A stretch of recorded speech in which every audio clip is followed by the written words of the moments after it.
Hey everybody, welcome. We are doing our Wednesday webinar with Todd Ryan, and we're talking about scaling your business and using Trello. So Todd, why don't you tell us about how we can use Trello in our Amazon business? Okay. Let me share my screen out here. While I'm sharing this out, the main topic we're looking at, as you mentioned, is scaling, and this is something that's near and dear to my heart because I'm actually dealing with this currently, and I've been bringing on some additional help in the business and having to get them ramped up, and just it's involving a lot of my time. Basically, it's a manual process for the most part. So what Trello allows you to do, it's a completely free software. There's a gold version that you can upgrade to that gives you some fancy backgrounds, but not really a lot of functionality. But Trello is essentially, think of it like a giant whiteboard with tape dividing it in columns and yellow Post-it notes that everybody on your team, everybody you work with can see. So it allows you to really build workflow processes and communicate information and, lay out specifics and documents so that everybody can share it and see it. Scaling is not something that I don't think a lot of sellers think of initially because, in the beginning, you're just trying to build your business and get up to certain sales goals. And, it's just you and or, your spouse or partner or whatever. And you're just, chasing that next sales goal, and you don't really think about, hey, once I hit a certain mark, how can I reproduce myself, or how can I bring other people up to speed? Because for me personally, I work a full-time job. For me personally, about 10 to 15,000 a month in gross sales is about all I can handle. With one person, with a full-time job and other activities, and that's I have it easier because I'm wholesale for the most part, so I have a lot less prep time. But I would say, depending on your drive and hustle and efficiency, really most sellers would have a hard time scaling past, $250,000 a year by themselves without burning up or just, burning out or creating another job. And virtual assistants go a long way, but a lot of stuff we do is physical and, requires somebody to be hands-on and touch it. And at the same time, Sean and I were talking earlier about, the amount of education and training it takes to get up to speed on, selling on Amazon and prepping and packaging all the rules.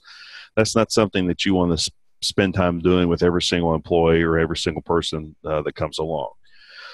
So what Trello does is it is basically a workflow board, work process board that allows you to specify work that needs to be done and specify different steps in the process.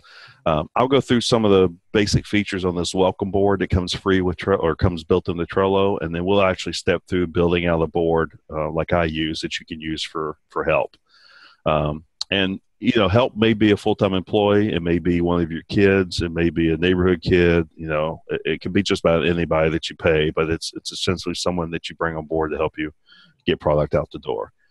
So this is what the Trello screen looks like. It's just basically a background, and as I mentioned, each of these are different columns. And the idea is each column is a section or a subject or a step in the process. And you can create as many boards as you want to, and you can create as many columns as you want to. Obviously, if you create 40 across, there's a lot more scrolling involved, but you can really create as many as you want to.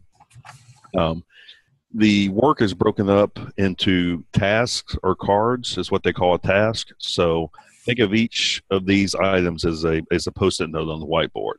So they've got a little welcome card that basically just spells out some of the features. They show some of the functionality that's provided on each one of the cards. You can do voting on the card, which if a lot of you are in private label or do any kind of design, I know Chris Green has got what looks to be a great course on the t-shirt designing portion of Amazon. So if you're bouncing around ideas with someone else for a design, you can do votes. And each card, you invite individual, what they call members, which could be employees or people you're working with, to a card. So if I was working on this card for t-shirt design, I could invite Sean or Valerie, whomever. So I'd add them to the card, and they would get an email saying, hey, you're added to the card. And then as I add each comment, they would be able to see the comment add their own comments, and then you can do votes. So you see it has my initials right here next to the comment. Each person, as they added the comment, would have their own initials on it. So, each one of these could be an entire process for a t-shirt, or you could have a whole board for t-shirt design and have the first column have like slogan ideas, graphics ideas, Photoshop final draft, upload to Amazon. You could have as each stage, and people could track it as they go through. As I mentioned here, you click on the card to see what's in it. You can change the description, which is the header. You can change the comments, add comments, as they mentioned. You can attach pictures and files. I use this extensively, and as we create the dummy board, I'll kind of show you. But I use this to attach copies of my PO or packing slips or whatever to each one of my order cards, so that as it moves through the process and ships, when it comes in, my help can bring up the card and see exactly what I ordered, so they can reconcile it and print the packing or print the order to bounce against the packing slip. So this is one area where going to the paid version gets you a little bit extra. I believe you only have a 10 meg limit per card, I believe, with the free version, but I've never ran into anything over that. The closest I've come is on a couple of liquidation spreadsheets, but you don't end up ordering the entire spreadsheet anyway. Yeah, it's 10 on the free version, and you get up to 250 in the paid version. Or 250. Yeah. Okay. It's like $100 a year, so it's not like a whole lot of money. Yeah, it's cheap. I honestly don't know how they make money to stay afloat, but they're constantly releasing new updates and features, and the free version is more than adequate for most people. So I'm not sure how they do it, but I'm happy that they're doing that.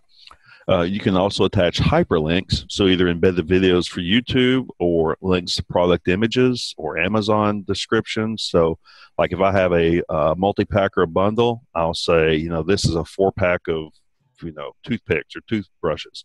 And then I'll include a link to it so they can click on it, see what the actual product description and images look like on Amazon, so they can make sure they're doing the correct thing. You can also do checklists. This is one of my favorites. I have a storage unit that I have overflow for, so I'll frequently build a checklist that says, pull the entire quantity of these items back, and I'll list them out on checklists.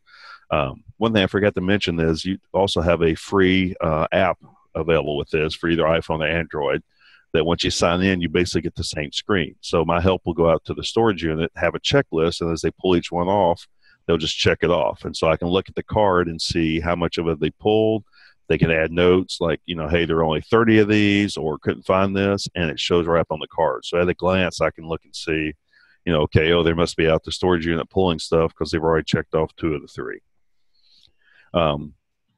This is the add members that I mentioned. You can click on members and just type in, whomever you want to add and add them to it. Let me see. I'll add just Trello as a test. So it then shows up at the top that they're added to this card. So if it's something that you want a particular person to pay attention to, you just add them to the card, and then they get updates on all the comments based on their email settings. If you're really interested in the progress of a card, like a hot shipment, you can do subscribe, and then every single update, you will get an email for it. So, so-and-so commented this, or so-and-so changed the date, or updated checklist.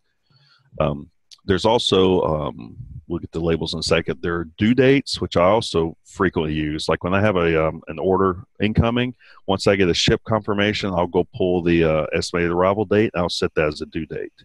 So then when you save that, it shows up on the card. Let me show you, like October 31st.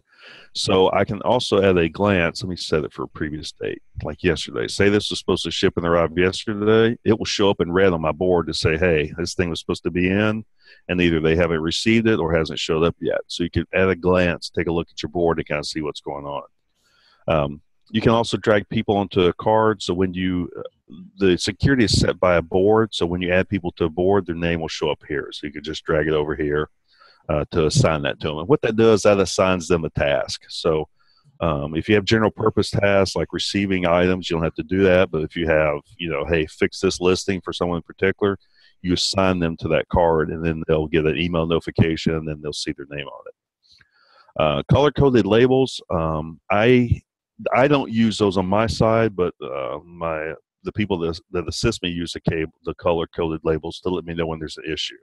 So when they're receiving an item and it's missing something, they can change it to like a yellow, so I know that's missing something. So when I go in and look at receiving, I see, oh, okay, so something's back ordered on this.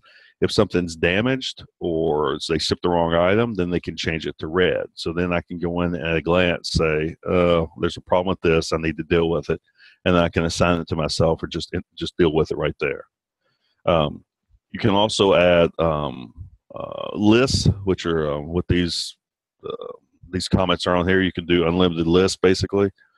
You can drag the cards anywhere, and I'll show you that once we do the sample board. And then once a task is completed, you can archive it. So then once you archive it, it's not gone. You can pull it back up, as they mentioned, by going to options and see all the archive cards. So it kind of keeps a history of what's been done on the board. So, you know, if you need to go back and see who did something, you can, let's see if I can find it. I forgot to look where that was at before this. Yeah, I'll have to look and find it. Somewhere, I don't use this very often, somewhere on there, there's an option to see all the archive tasks, so then you can go back and look at the history. And then they have keyboard shortcuts. They remind you can make as many boards as you want. The shortcuts I don't use a ton, but you can do like a @ sign, like Facebook, to add a member. You can do colors for labels or shortcuts for labels, that type of thing. Let me close this. Get my window in the way here. Let me move Zoom. There we go. Let's see. They also, people will frequently post their boards to kind of show you what they look like. So if you do the usage examples, there's a newsletter you subscribe to, and as people do like a meal planning board or software development board, they'll post it to kind of give you an idea of how other people are using boards. So let's do a real life example just so you can see what it looks like. Just go down and create a new board, and see I have them grouped by company or by task, or you know, you can group them any way you want to. So let's call this one products, and you can assign it to a specific team. I'll just leave it a none team, basically. And as you also saw, you can set options on who has access to it. And you can also star it so it shows up at the top. But you can customize security. Mine by default are private. You can change it to a team. So in your settings, you can add people to a team. So if you have like a warehouse team or a VA team or what have you, you can just group them by team, so you don't have to go in and specify individual people for it. This is what you get when you create a blank board. Let me go ahead and close this. So the first thing you do is you do your categories. So for, you know, if you were bringing someone in to help you with prep, getting product to Amazon, you probably do something like need to order, and that would be for you. And then you would say ordered, shipped, received, prepped, outbound, and reconciled. And you can name this anything you want to do. That's just an example. As you see, as I type each card, it keeps scrolling to the right and adds more and more cards. So you can literally just go nuts with it. I try to keep it to one screen, which on my monitor, this fits one screen. It may scale it in the webinar, but I try to keep it to one screen just to make it easier. So if it gets a little convoluted, you can maybe create new boards. So you could create one that says inbound product and take that all the way up to shipped, and then create another one that's called outbound products and take it from received to reconciled.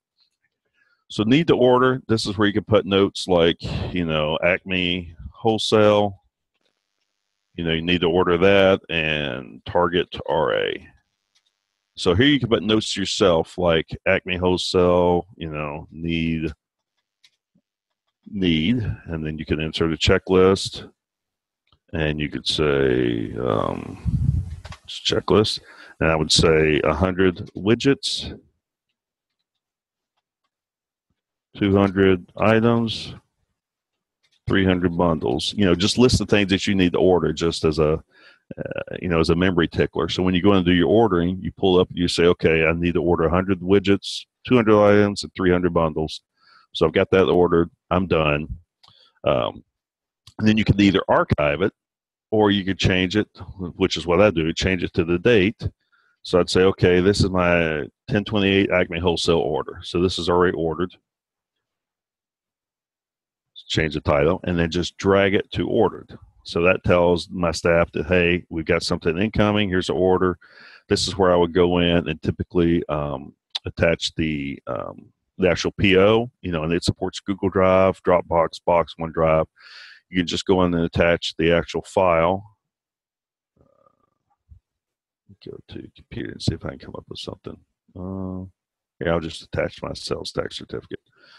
So that uploads the file, and all this shows up in the history, so you can see, I added this card, I had a checklist, here's the items, and I completed them.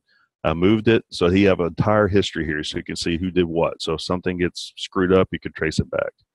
So then I would order like a copy of the PO or what have you, and list it in the ordered. When I get the ship notification, then I'll move it to shipped, and then I would say tracking number, blah, blah, blah, due 11/5/15. So go in and add that comment, and then set the due date that says, okay, this should be here, November, what did I say? 5. So that tells me it's shipped. It gives the tracking information all in one place, and I can move it to shipped. And so that way staff knows it's incoming.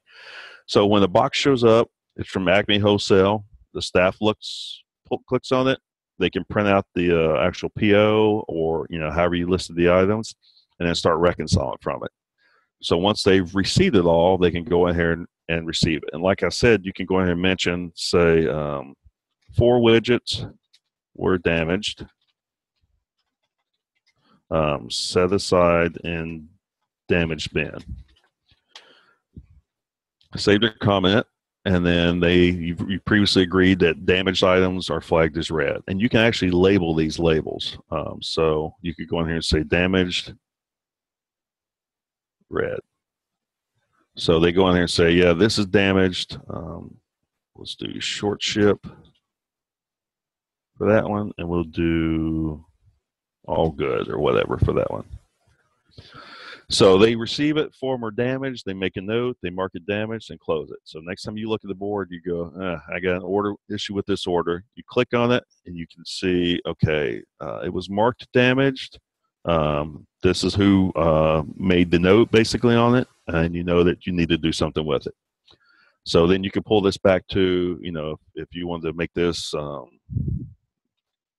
boss to-dos, then you could drag this back into the dues, and then they know that there's nothing they need to do. Don't touch it until you resolve it.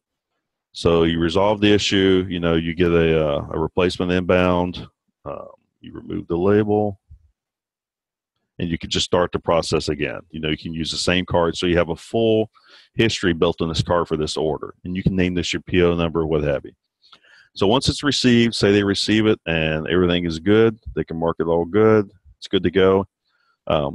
Then you can set them up for the prepping process, and you can create template cards, or you can just copy and paste it on here. So you could add a checklist to this that says prep, and this is where you can copy items. So if you have another card that's like a prepping template, you could just copy it from there.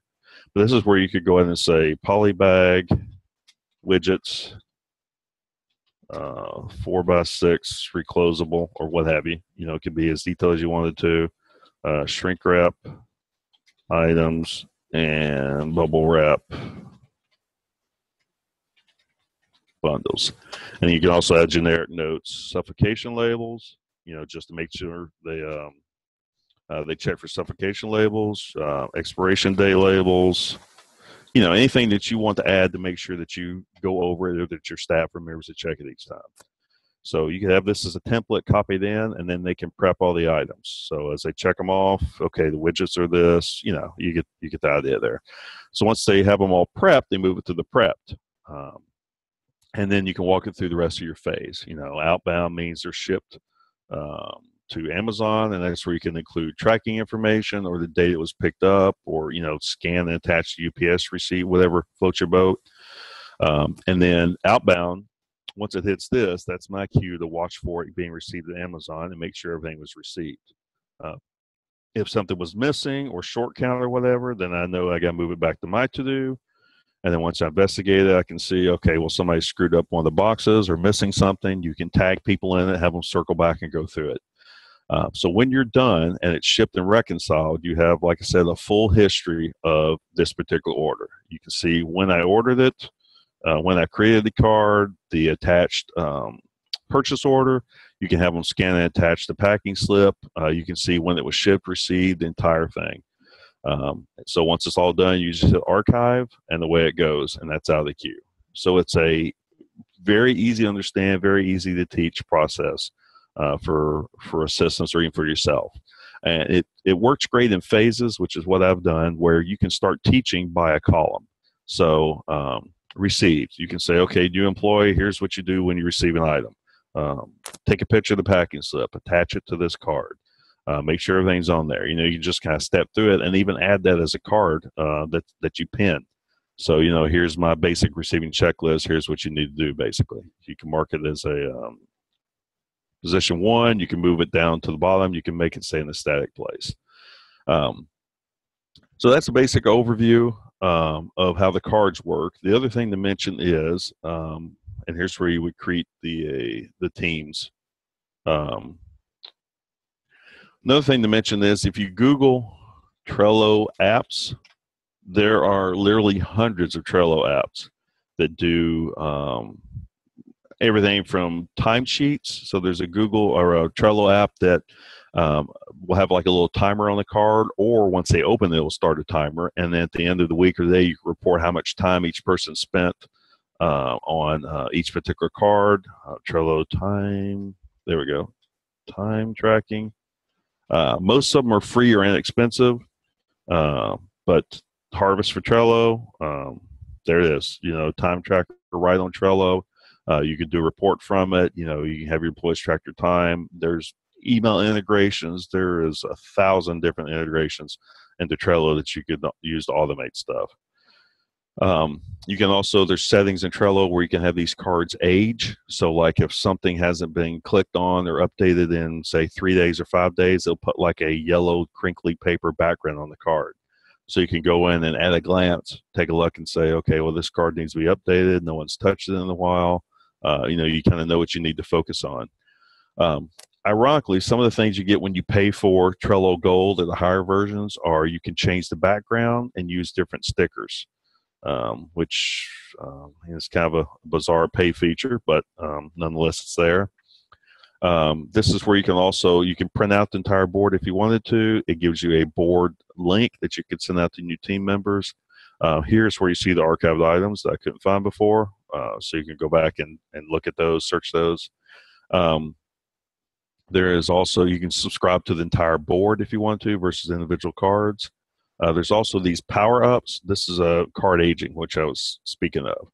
So it will age as time passes. So they get more transparent. You know, you have different modes. It'll see how it changes to like a yellow crinkly paper.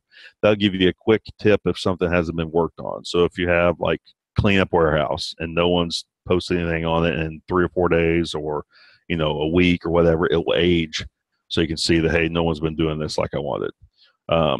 You can it'll show like a calendar with all the due dates. So if you prefer, say, calendar view, you can turn that on.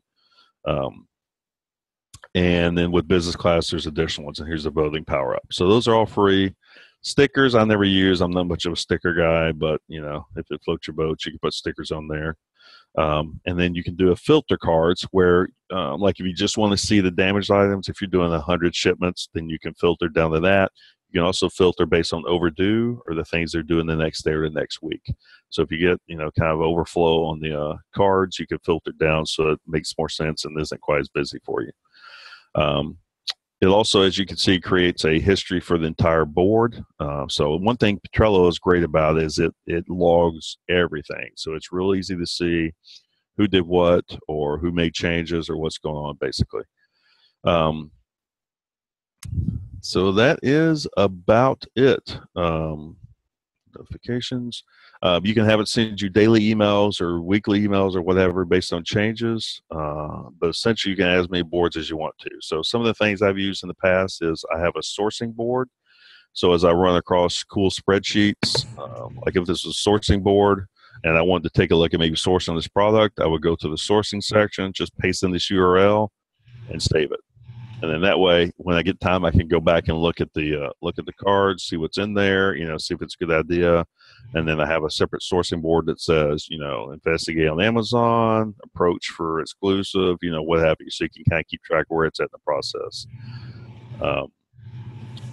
So yeah, that's I know that was a big brain dump, but that is essentially an overview of it.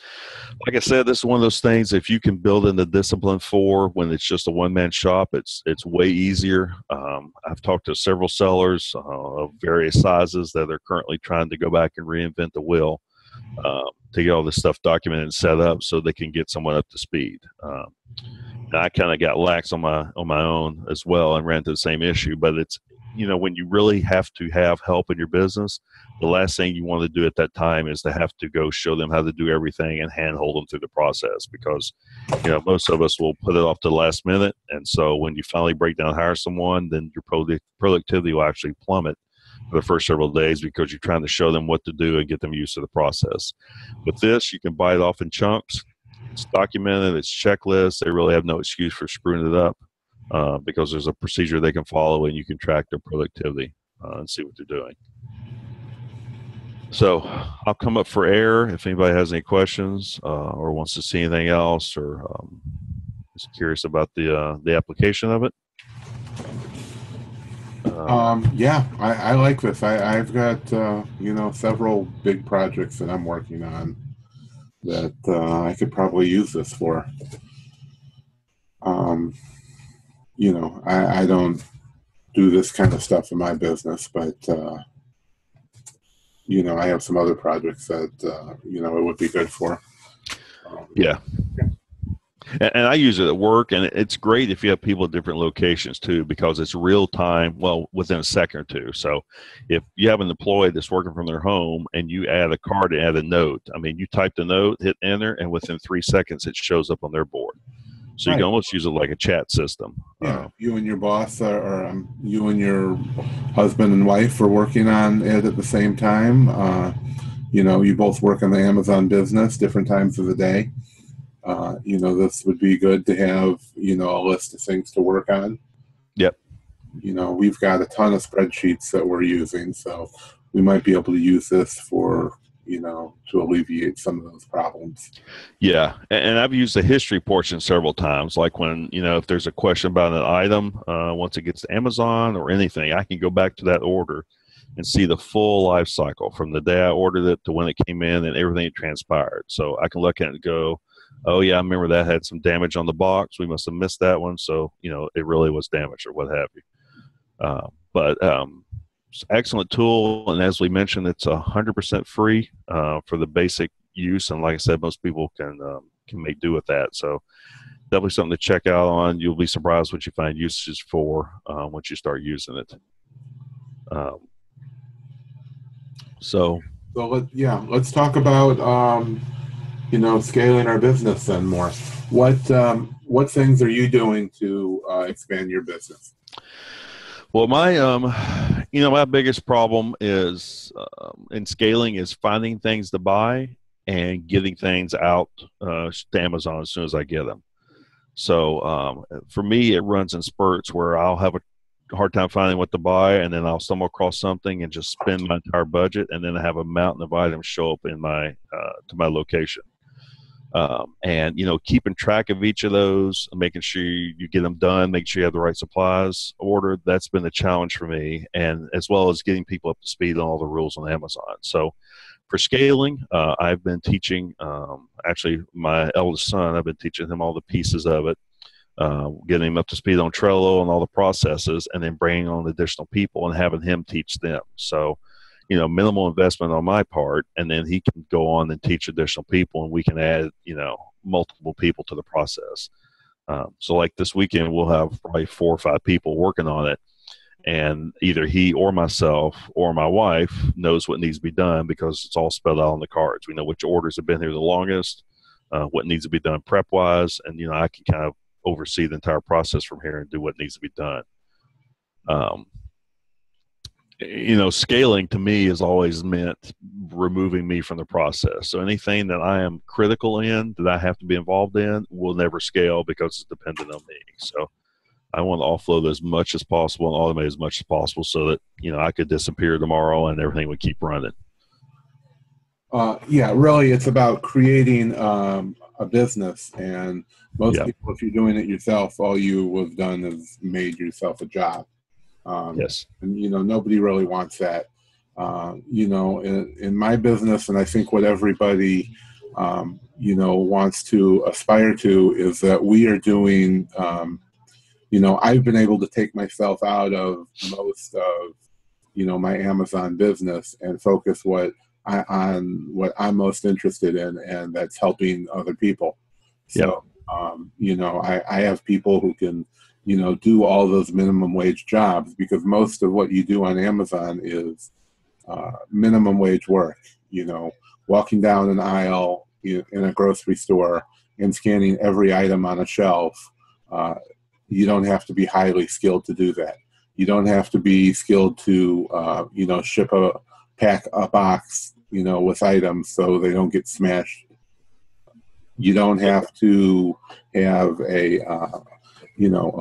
much skill to be able to list items on Amazon, scanning a barcode and entering, the prices that you're told.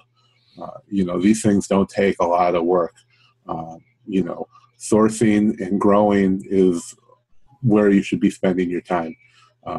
Finding ways to send people out to find more product, finding ways to, source product in higher volume is where you should be spending your time, and not the one that's actually doing the shopping or the listing or the packing.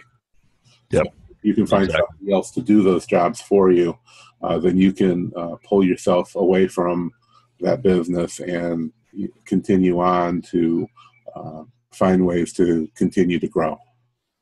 Yep, exactly. Yeah, because I imagine you would be miserable if everybody that worked for you spent the whole day going, "Hey, Sean, hey, Sean, hey, Sean," asking you every step of the way what they need to do. So it's obvious you've trained some people so that they can function without you and do those pieces.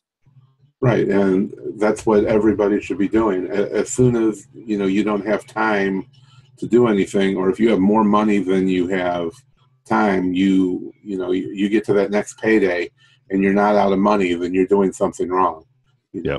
Should always be broke. That's basically where we're at, and every seller, no matter what the size, if you're a successful seller, you shouldn't have a lot of money laying around. You should be spending every penny you have at every opportunity and saying that you wish you had more. We know multi-million-dollar sellers who have the same problems that all of us do. So we must be doing something right, and that's where you want to be. You want to be able to source as much product as you can and send it in as fast as you can. And when we get product, even if I go and source it myself, I drop it off at my warehouse and I go and I can go buy some more. I mean, that's where the interest in most people as far as this business is they want to be sourcing all the time, and they don't want to sit somewhere and process the items. So look and find, as soon as you can afford it, hire somebody to do it. You have to think about what your time is worth. If you're spending $10 to hire somebody an hour, how much fresh product can you find? Is your time worth more than $10? I mean, to find somebody that you can teach and pay, somebody in college, or a friend or a neighbor, or I'm sure everybody knows somebody who's unemployed and is trying to get back on their feet. And if it's somebody you can trust, you can have them doing it at their house. You can be dropping the stuff off, letting them process and ship it, or letting them do it in your garage. So there's never going to be, or just be using a fulfillment center. If you're sourcing online, then send that stuff to the fulfillment center. It's going to cost you around $1 an item. So if you can't afford to spend an extra $1 an item, if you're sourcing online or buying wholesale, send those things to fulfillment centers and let them do it. And that's going to save you all that time of prepping. That's part of scaling is, outsourcing the work somewhere else. It's not always about hiring somebody just to do all the work for you. Yep. That's my ultimate goal is once I drop a card from here to here, I don't even touch it again. It just goes all the way through the rest of this process and shows up on Amazon and sells. Because this is where I find I get the most bang for my buck is focusing on, as Sean said, my purchasing, making my money up front and getting the order placed. And then the rest of it, I don't need to be involved in it at all. So that's what I'm moving towards. Right, and I've taken myself out of that. Now, obviously, everybody's not in that same spot in their business to remove themselves from the business, but I do, almost all the sourcing, the retail, I don't have to worry about. I have people who source, and I have other people, who make shopping lists and go buy the items, and from there, it follows its own process in the warehouse, so you don't have to worry much about. But if you're doing it online, you can be doing the same thing. So, I'm out looking for big, liquidation deals because that's, where I can make the most amount of money is buying, a big lot. But you can do that buying wholesale and processing spreadsheets. It takes 5 minutes to call up a wholesale company and, ask to set up an account. They all want the same information. You send them that, your business information, your tax information, and you have an account. And then, it's just going through whatever they have. If they have a spreadsheet, even better, you run it through one of the many, spreadsheet processing tools and sort it by however you want to sort it and find some items to sell. And, then you don't even have to see them again. You can send them right to a processing center. Yep. So they're going to send them to Amazon. Most of them will list them for you now. So there's not a whole lot that you have to involve yourself with anymore. If you have, if you've made it to the point where you can do that. But if you don't have any money, then, don't start looking for employees because the problem is you need to find more quality product. So get out there and find the product. But if you have too much money, if you're not able to buy, as much as you can, then you need to free yourself up from all those menial tasks that you really don't need to be doing. So don't be foolish with your money and try and do all the work yourself. Yep.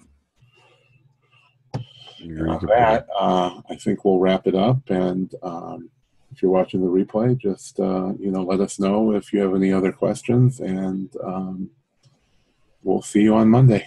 Thanks.